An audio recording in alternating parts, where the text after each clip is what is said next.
Auzubillahiminash-shaytanir-rajim. Bismillahir-rahmanir-rahim. Dear students, Assalamu alaikum. How are you? Hopefully you are enjoying good health. Dear students, as you know, we have started the chapter number 14 जो remaining portion था उसमें हमने human circulatory system हमारा topic था और उसमें हमने जो दो मेन टॉपिक्स डिस्कस कर लिए। अब एक थर्ड जो टॉपिक है वो रह गया इसका मेन जो है ह्यूमन सर्कुलेटरी सिस्टम का। जो फर्स्ट वन जो था दैट वाज ब्लड, दूसरा था हार्ट। ठीक है, हार्ट से रेलेवेंट हमने सारी चीज़ें डिस्कस कर ली। Now today we are going to discuss the third major component of the human circulatory system, that are the blood vessels, the pathways through which the blood is going to be flow. ठीक है, fluid क्या था? Blood था। उसको उसको transport कौन करता था? उसको पंप कौन करता था? हार्ट करता था। अब वो ट्रांसपोर्ट किस रास्ते से होगा, उन रास्तों को, उन चैनल्स को, उन पाथवेज को कहते हैं ब्लड वेसल्स। ठीक है, so today's topic is the blood vessels.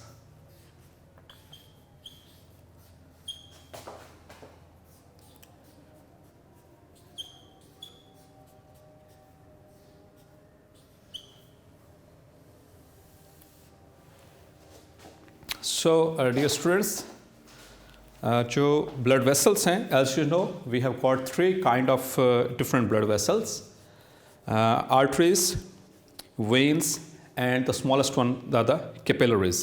Clear? तो तीन तरह की blood vessels हैं जो कि humans के अंदर पाई जाती हैं, and we will discuss them in terms of comparative terms. इनको comparative terms में डिस्कस करेंगे ताकि मान लिए याद रखना और इसको समझना जो है वो आसान हो जाएगा।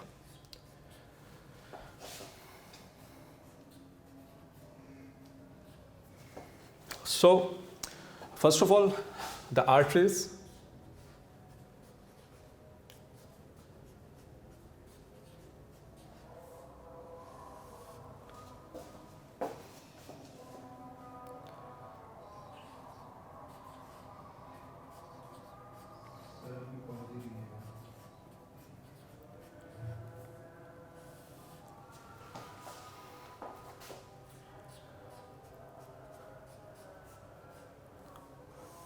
So we are going to discuss the arteries, the veins, and the capillaries. These are the three types of different blood vessels which carry the blood. So सबसे हम पहले बात करेंगे इनकी डेफिनेशन के अकॉर्डिंगली कि आर्टरी किसे कहते हैं, वेन किसे कहते हैं और कैपिलरी किसे कहते हैं। ठीक है, उसके बाद हम इसकी बात आएंगे इसके स्ट्रक्चर के वाले से। ठीक है, सो आर्टरी उस ब्लड वेसल को कहेंगे, the blood vessel which carry blood away from the heart towards the organs. ठीक है, तो इसको हम डिफाइन इस तरह से करेंगे,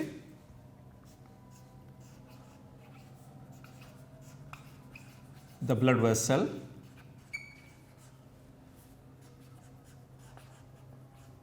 which carry blood away from heart. तो ये बेसिक प्रिंसिपल है आर्टरी का। कोई भी ऐसी ब्लड वेसल जो कि हार्ट से अवे दूर ब्लड लेकर जाए टुवर्ड्स द ऑर्गन्स, उसको हम आर्टरी कहते हैं। और number two, when, the blood vessel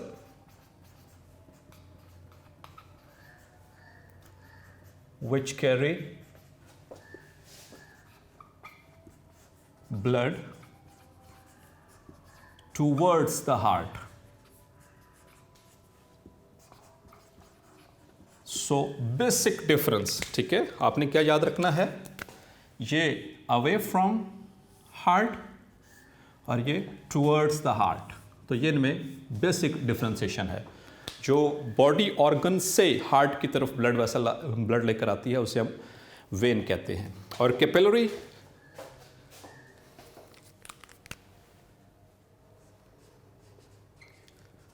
the blood vessel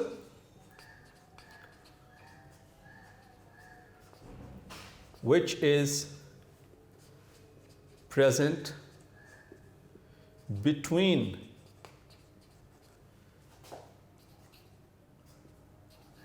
arteriole and वेनियोल, यानी आर्टेरियोल आर्टरी की स्मॉल ब्रांच को कहते हैं, और इसी तरह से वेनियोल वेन की स्मॉल ब्रांच को कहते हैं। ठीक है, तो उनके दरमियान में ये मौजूद होती हैं। I will show you in the diagrams as well, तो वहाँ से मज़ीद कंसेप्ट आपका क्लियर हो जाएगा। ठीक है, सो सेकंड जो पॉइंट हम देखेंगे इनका फंक्शन के हवाले से, इट वाज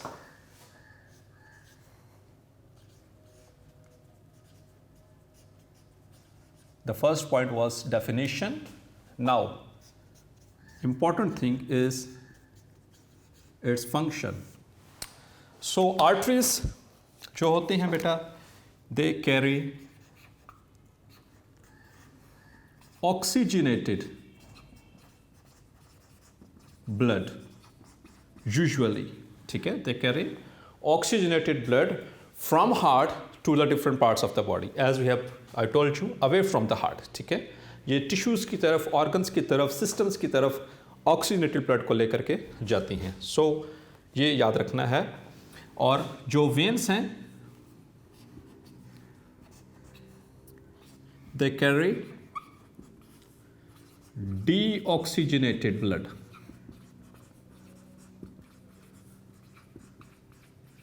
आमतौर पर जो वेन्स होती हैं उनके अंदर डीऑक्सीजनेटेड ब्लड होता है। क्लियर, जिनके अंदर ऑक्सीजन की प्रोपोर्शन कम होती है, कार्बन डाइऑक्साइड की प्रोपोर्शन ज़्यादा होती है। आपने रेस्पिरेटरी सिस्टम वाले से उसमें पढ़ा होगा। ठीक है, इनकी कंसंट्रेशन जो होती है ऑक्सीजन की और कार्बन डाइऑक्साइड की with respect to the blood vessels. Clear, जबकि जो कैपिलरी है इसके अंदर चूँकि यहाँ पर एक्सचेंज होना होता है चीज़ों का। ठीक है, सो दैट इज़ वाई यहाँ पर they have oxygenated as well as deoxygenated blood. और ये क्यों होता है? बिकॉज आर्टरी से जो ब्लड आएगा वो आर्टेरियोल में, और आर्टेरियोल आगे डिवाइड होती है into capillary. I will show in the diagram at the last. और वहाँ से फिर जो ऑक्सीजनेटेड ब्लड होता है वो टिश्यू को सप्लाई किया जाता है, सेल को सप्लाई किया जाता है, और वहाँ से जो डीऑक्सीजनेटेड यानी कि कार्बन डाइऑक्साइड जो रिमूव होती है, आपने पढ़ा था पिछले चैप्टर के अंदर, वो उसके अंदर ऐड कर दी जाती है। और ये कहाँ पर सारा कुछ हो रहा होता है? Exchange that takes place at the capillary level, at the capillary bed. Clear, second, so ये डिफरेंस याद रखना है, ऑक्सीजनेटेड, डीऑक्सीजनेटेड। ठीक है, now the third function that is valves. Valves में तो ऐसे स्ट्रक्चर होते हैं जो कि किसी भी चीज़ के बैक फ्लो को प्रिवेंट करने के लिए होते हैं। Clear, so in case of arteries let's have another point discuss, उसके बाद हम देखेंगे वेल्व्स को। एक पॉइंट यहाँ पे क्लियर करते चले, एक एक्सेप्शन है रिगार्डिंग द फंक्शन। वो एक्सेप्शन क्या है?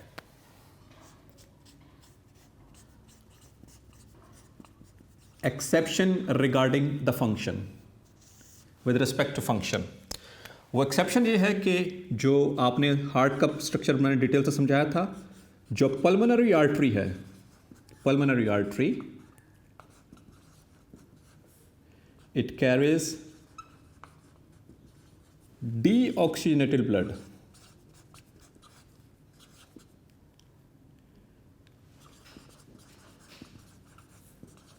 लेकिन आम तौर पर हमने बात की कि ये कौन सा ब्लड होता है? ऑक्सीजनेटेड। लेकिन एक्सेप्शन कहाँ पर है? हार्ट के अंदर।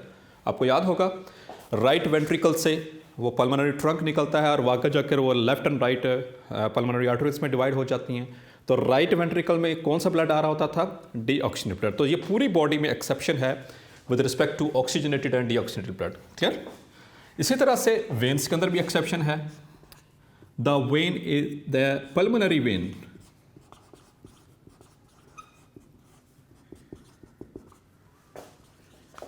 carries oxygenated blood,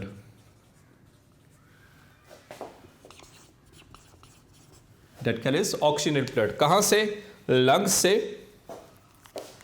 from lungs to heart while pulmonary arteries carries deoxygenated blood from heart to the lungs. आपको याद होगा दो तरह की सर्कुलेशन थी, एक थी सिस्टेमिक सर्कुलेशन और एक थी पल्मोनरी सर्कुलेशन।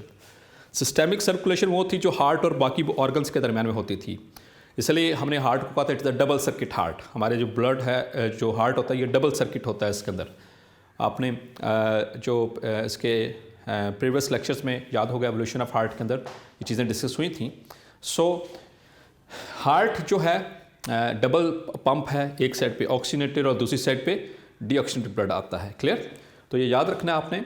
सो पल्मोनरी सर्कुलेशन क्या थी? हार्ट के राइट वेंट्रिकल राइट पंप के अंदर डीऑक्सीजनेटेड ब्लड आया, वहाँ से पल्मोनरी ट्रंक के जरिए लंग्स में गया, लंग्स के अंदर ऑक्सीजनेट होकर वापस पल्मोनरी वेन के जरिए वापस लेफ्ट एट्रियम के अंदर आया और वहाँ से फिर पूरी बॉडी को सप्लाई किया गया था।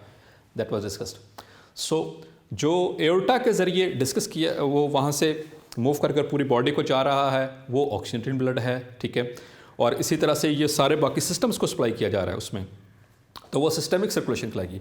लेकिन सिर्फ जो ऑक्सीजनेशन के लिए जो ब्लड जा रहा है लंग्स और हार्ट के दरमियान, सिर्फ लंग्स और हार्ट के दरमियान, ये कहलाती है pulmonary circulation. Clear? So that was an exception regarding their functions. एक पल्मोनरी आर्टरी, बाकी तमाम आर्टरी, देखिए प्रिंसिपल चेंज नहीं होगा, प्रिंसिपल वही रहेगा कि ऐसी ब्लड वेसल जो हार्ट से अवे लेकर जाए। तो यहाँ पर भी ये हार्ट से लंग्स की तरफ लेकर जा रही है, तो है तो आर्टरी, लेकिन आमतौर पर जितनी भी आर्टरीज होती हैं उनके अंदर ऑक्सीजनेटेड ब्लड होता है। Only the exception is the pulmonary arteries. Clear? Now the valves, as I was discussing कि valves are the structures which Allah had made to make the prevent the backflow of blood। ठीक है, तो आम तौर पर valves arteries के अंदर नहीं होते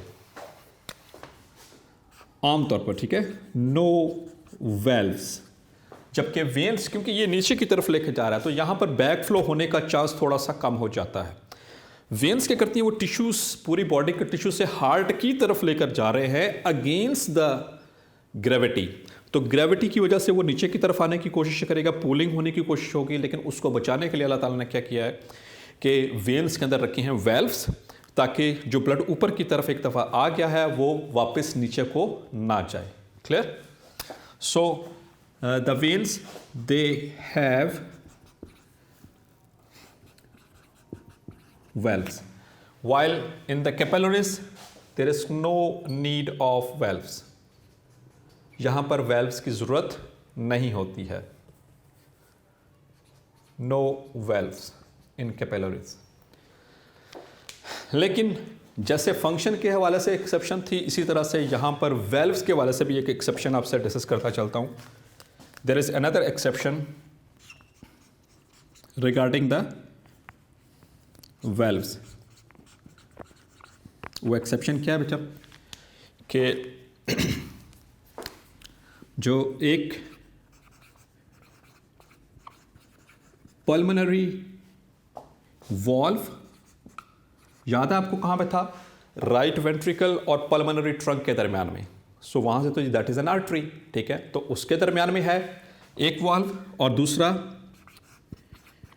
एओर्टिक वेल्व, जो कि लेफ्ट वेंट्रिकल और एओर्टा के दरमियान में था। ठीक है, क्योंकि यहाँ से ऊपर की तरफ ब्लड जाना है तो यहाँ पर ब्लैक फ्लो होने का खदशा होता है।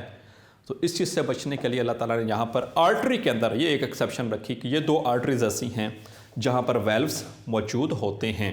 ठीक है, लेकिन आम तौर पर वेल्व्स नहीं होती आर्टरीज के अंदर। सो that is an exception regarding the valves in the arteries. Now the next point is the blood flow।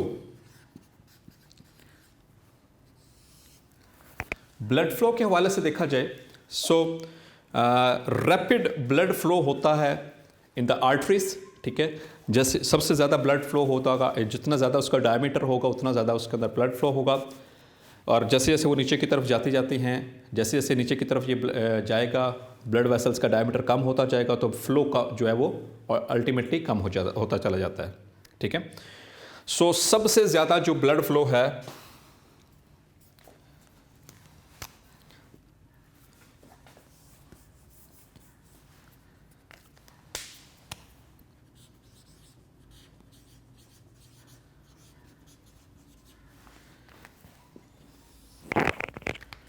That is present in the aorta, ठीक है। और कितना होता है बच्चे?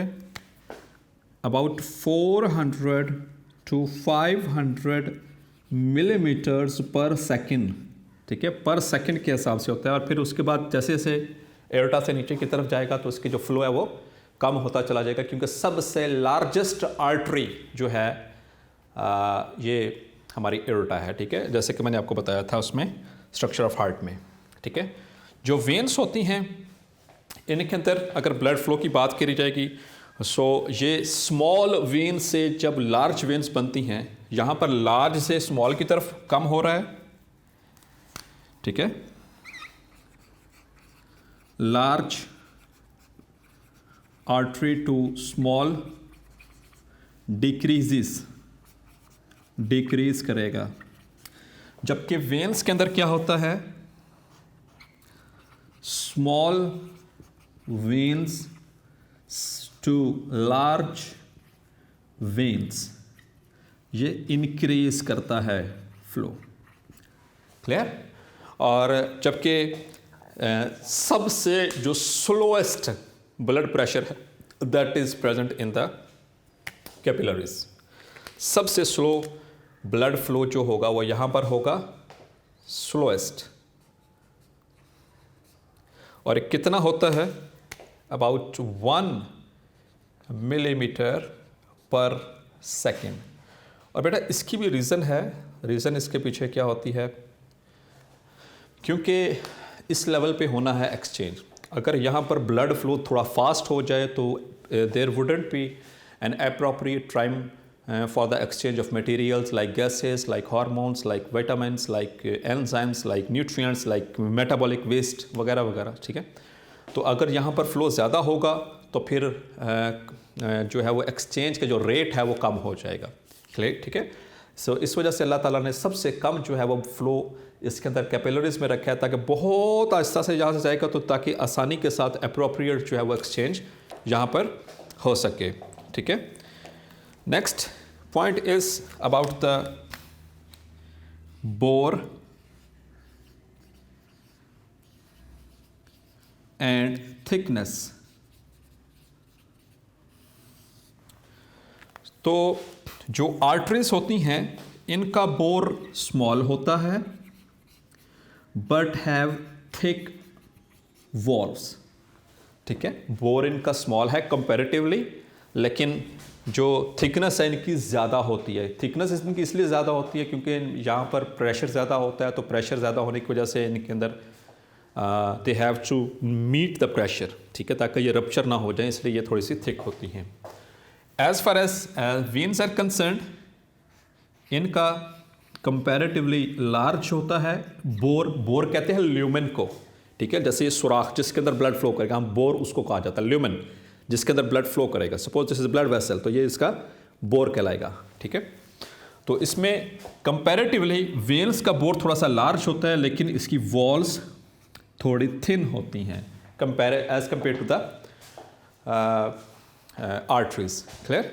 और जबकि कैपिलरी की बात करेंगे तो इसके वॉल्यूम के हिसाब से इनका जो बोर होता है वो लार्जर होता है, और इनकी तो वॉल होती ही सिर्फ 1 सेल थिक, ठीक है, एक लेयर होती है सिर्फ एंडोथेलियम, वो आगे डिस्कस करूंगा मैं इसके स्ट्रक्चर के में अंदर। तो ये सिर्फ यहाँ तक, ठीक है। तो अब इसके वॉल्यूम के हिसाब से देखा जाए तो सबसे ज़्यादा बोर होता है कैपिलरी का, लेकिन इसका मतलब ये नहीं है कि ये एओर्टा से बड़ा है या किसी, ये स्मॉलेस्ट होती हैं। इनके वॉल्यूम के हिसाब से मैं बात कर रहा हूँ, अकॉर्डिंग टू देयर वॉल्यूम, उसकी रेशो के हिसाब से इनका जो बोर होता है वो लार्जर होता है, क्लियर। तो इनके अपने वॉल्यूम्स के हिसाब से हमने इसकी वो बोर की बात कर रहे हैं, इसके ल्यूमेन की बात करें, इसके अंदर जो सुराख होता है जिसमें ब्लड ने फ्लो करना होता है, उसके हवाले से बात कर रहे हैं। अच्छा, नेक्स्ट जो पॉइंट हम डिस्कस करने जा रहे हैं,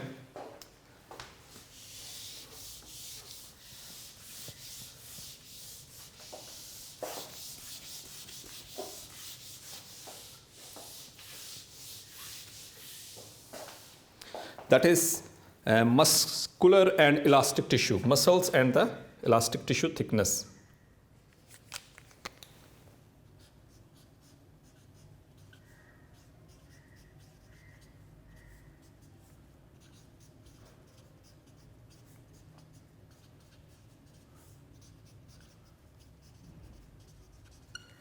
सो मसल्स की बात करेंगे, इंशाल्लाह आगे डायग्राम में भी ड्रॉ करके दिखाऊंगा आपको।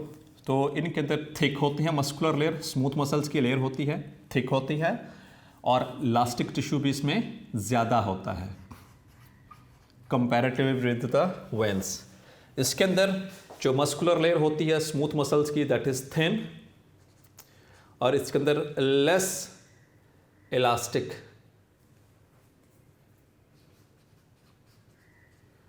फाइबर्स, इसके अंदर मोर इलास्टिक फाइबर्स या इलास्टिक टिश्यू। क्लियर? तो लेकिन मसल्स की बात करेंगे तो स्मूथ मसल्स जो होते हैं वो ज़्यादा होंगे आर्टरीज के अंदर और कम होंगे कंपैरेटिवली इन द वेन्स। जबकि इसकी हम बात करें तो इनके अंदर नो मसल्स, ठीक है, एंड नो इलास्टिक फाइबर्स या इलास्टिक टिश्यू इसके अंदर होता नहीं, इसके अंदर है ही एक लेयर। क्लियर? नेक्स्ट जो पॉइंट है इलास्टिसिटी के हवाले से,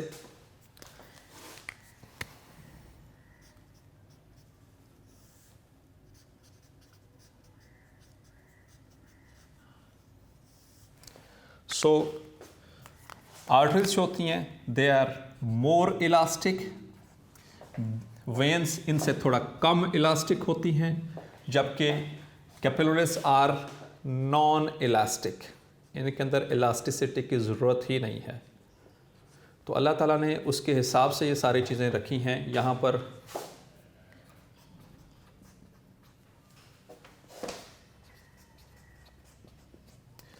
उसकी रीज़न है कि आर्टरीज के अंदर चूँकि ब्लड प्रेशर थोड़ा ज़्यादा होता है, सो दैट इज़ वाई यहाँ पर इनके अंदर इलास्टिसिटी भी ज़्यादा होनी चाहिए।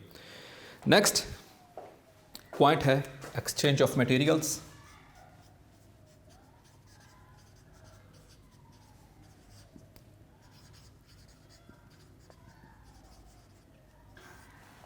If you talk about the exchange of materials, तो बेटा आर्टरीज में एक्सचेंज ऑफ मटेरियल नहीं होता, वेन्स के अंदर एक्सचेंज ऑफ मटेरियल्स नहीं होता, जबकि एक्सचेंज ऑफ मटेरियल किस लेवल पे होता है? At the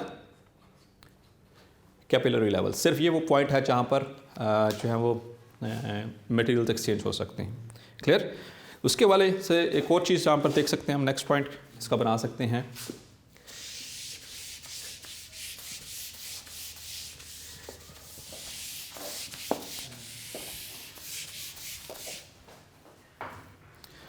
so next point, इसमें हम ब्लड प्रेशर के हवाले से बात कर सकते हैं।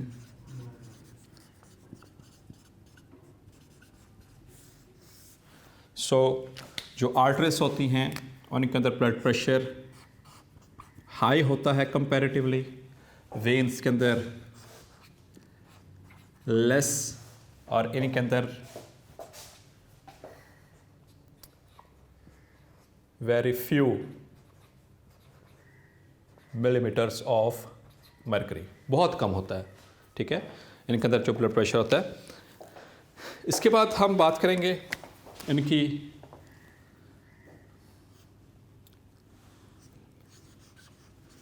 Largest example. तो सबसे बड़ी जो आर्टरी है दैट इज एओर्टा।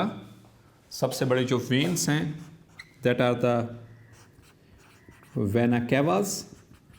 ठीक है, इसमें inferior vena cava plus superior vena cava जो कि राइट एट्रियम के अंदर आकर के पोर हो रही होती हैं, तो इनका होता है। ठीक है, ये इनकी लार्जेस्ट एग्जाम्पल, तो इसमें नहीं कोई। ठीक है, now we will discuss their structure. The last point and the most important point is their structure.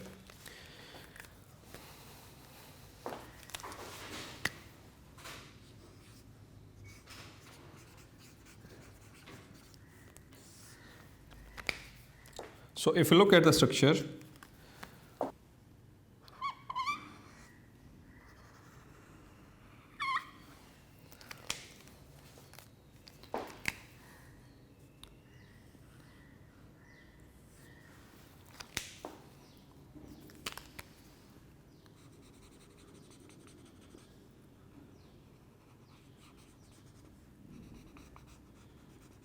the outermost layer,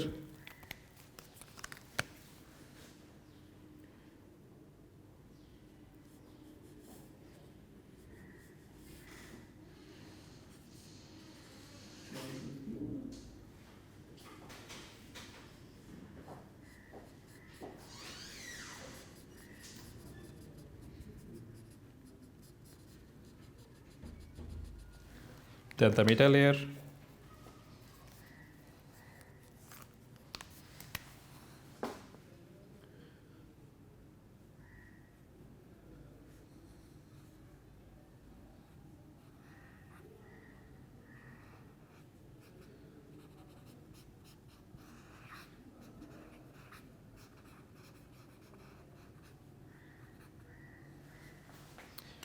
elastic tissue,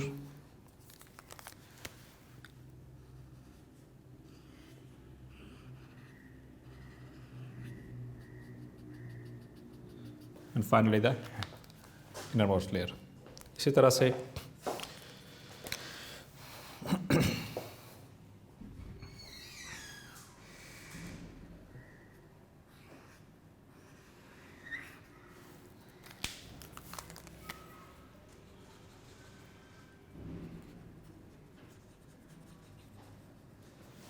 the outermost layer,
so now we are going to label it them.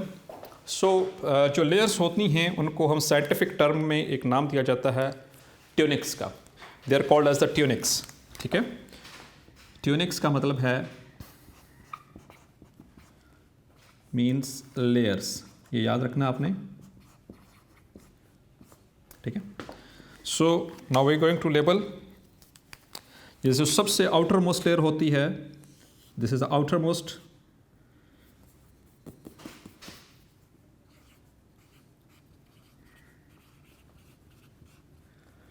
इसको कहते हैं ये वाली tunica externa, और ये बनती है, it is made up of connective tissue. ठीक है, उसके नीचे ये जो आपको रेड कलर में नज़र आ रही है, दिस इज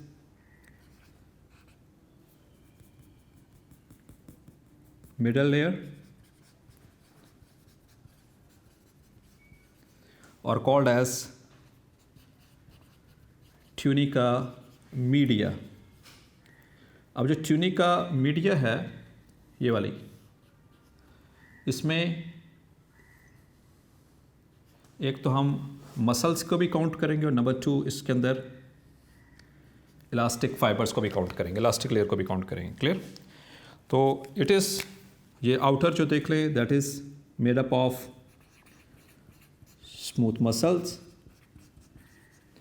और उसके बाद ये जो नीचे ब्लैक कलर की आपको नज़र आ रही है, this are the elastic tissue.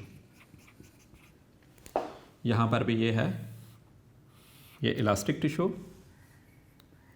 ठीक है, और ये मस्कुलर लेयर। तो यहाँ पर आप देख सकते हैं आर्टरी की जो लेयर है, मस्कुलर लेयर, वो थोड़ी थिक है। यहाँ पर इसमें थोड़ा सा बारीक रिंग बनाया गया है, ये थोड़ी सी थिन होती है। यहाँ पर इलास्टिक लेयर भी देख सकते हैं, यहाँ पर थोड़ा सा इसकी क्वांटिटी कम है। यहाँ पर ब्लैक कलर में जो नज़र आ रहा है इलास्टिक टिश्यू, ये इसकी क्वांटिटी थोड़ी सी कंपैरेटिवली ज़्यादा होती है आर्टरीज के अंदर। और जो सबसे इनर मोस्ट जो लेयर है, दैट दिस वन, इसे हम कहते हैं, this is inner most layer और called as tunica interna. Tunica interna सबसे अंदर वाली लेयर, ठीक है। और ये किससे बनती है? It is made up of endothelium, that is an epithelium, ठीक है।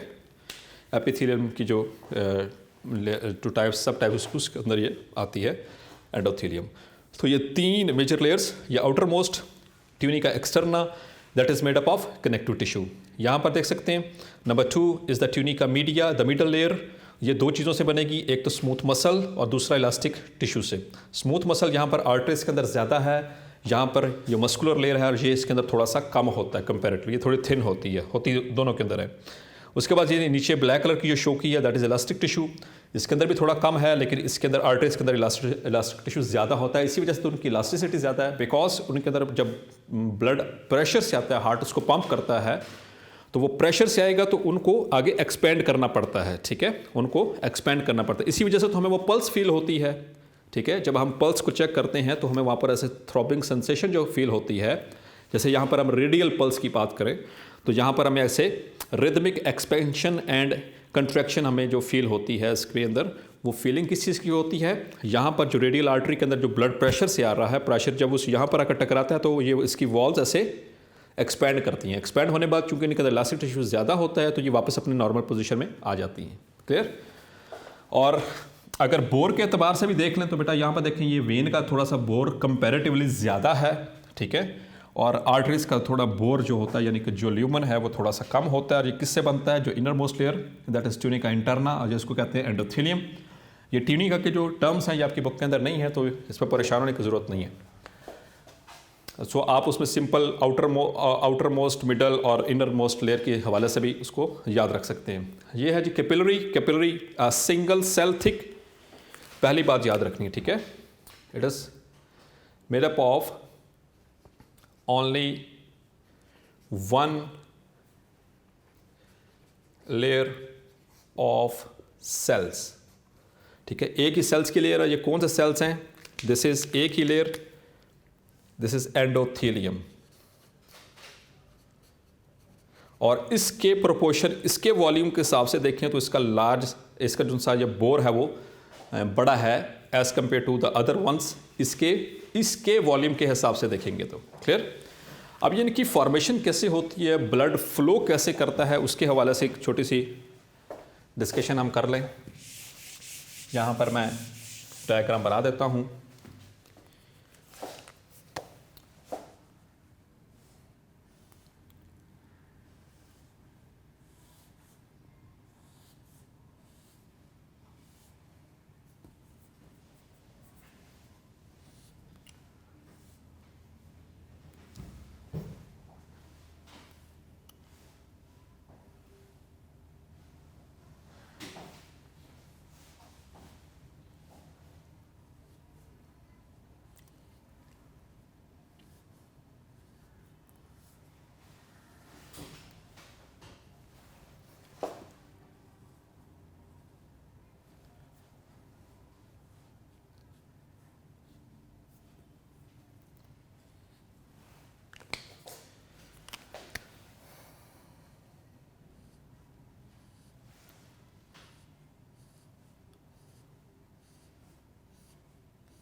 So this is our circulatory system.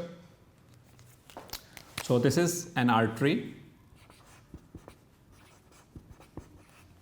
Artery जब डिवाइड होती है तो इससे जो स्मॉल ब्रांचेस हैं उन्हें कहते हैं आर्टेरियोल्स, और जब आर्टेरियोल्स डिवाइड करती हैं तो उससे ये बनते हैं capillaries. So these are capillaries. These ये वाली जब कैपिलरीज दोबारा मिलती हैं तो they form venules, and venules they join together to form veins. और जो डायरेक्शन होती है फ्लो ऑफ ब्लड की वो भी इसी डायरेक्शन में होगा. आर्टरी से ब्लड जाता है पहले आर्टेरियोल में, आर्टेरियोल से फिर कैपिलरीज के अंदर, कैपिलरीज के अंदर उसका एक्सचेंज होगा और उसके बाद to the venules and venules to the veins और वेन्स से फिर आके हार्ट में. So that is a sequence of blood flow in the human body. तो इस तरह से ये आपने याद रखना है. क्लियर? तो यहाँ पर ये कैपिलरी बेड है, ये वो पॉइंट है जहाँ पर एक्सचेंज होना है. इससे पहले ना यहाँ पर एक्सचेंज होता है ना यहाँ पर एक्सचेंज होता है मटेरियल्स, किसी भी तरह के materials like oxygen, like carbon dioxide, etcetera etcetera, hormones, enzymes, vitamins, nutrients, metabolic waste, जो कुछ भी है वो यहाँ पर आकर एक्सचेंज होगा. इससे पहले नहीं. ये ना आर्टेरियोल में, ना आर्टरी में, ना वेनियोल के अंदर, ना वेन्स के अंदर. इस लेवल पे at the level of capillaries यहाँ पर एक्सचेंज होना होता है. So that's all for today's lecture. इसमें याद रखिएगा इनके स्ट्रक्चर्स भी हमने डिफरेंट पॉइंट्स ऑफ व्यूज़ के हवाले से इसको डिस्कस भी किया था, इनके फ्लो को भी डिस्कस कर लिया. और if there is any query, any question, you can ask me in the comments box. Thank you very much.